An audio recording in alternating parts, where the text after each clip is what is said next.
If they sin against thee, for there is no man which sinneth not, and thou be angry with them, and deliver them over before their enemies, and they carry them away captives unto a land far off or near.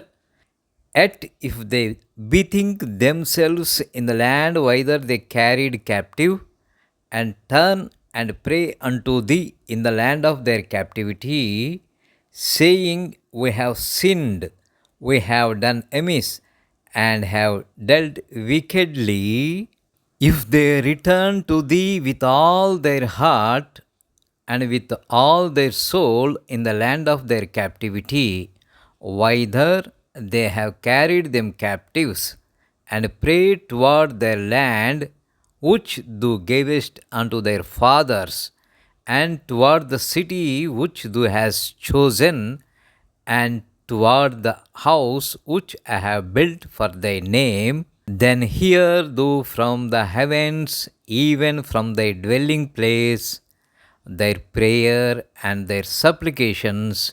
and maintain their cause, and forgive thy people which have sinned against thee. పాపము చేయని వాడెవడనూ లేడు గనుక వారు నీ దృష్టి ఎదుట పాపము చేసినప్పుడు నీవు వారి మీద ఆగ్రహించి శత్రువుల చేతికి వారిని అప్పగింపగా, చెరపట్టు వారు వారిని దూరమైనట్టి గాని సమీపమైనట్టి గాని తమ దేశములకు పట్టుకొని పోగా, వారు చెరకుపోయిన దేశమందు బుద్ధి తెచ్చుకొని మనసు త్రిప్పుకొని, మేము పాపము చేసితిమి, దోషులమైతిమి, భక్తిహీనముగా నడిచితిమి అని ఒప్పుకొని,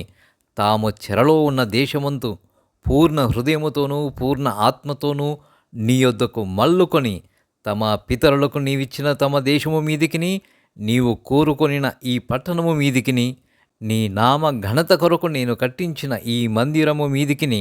మనస్సు త్రిప్పి విన్నపము చేసిన ఎడల, నీ నివాస స్థలమైన ఆకాశము నుండి నీవు వారి విన్నపమును ప్రార్థనను ఆలకించి వారి కార్యమును నిర్వహించి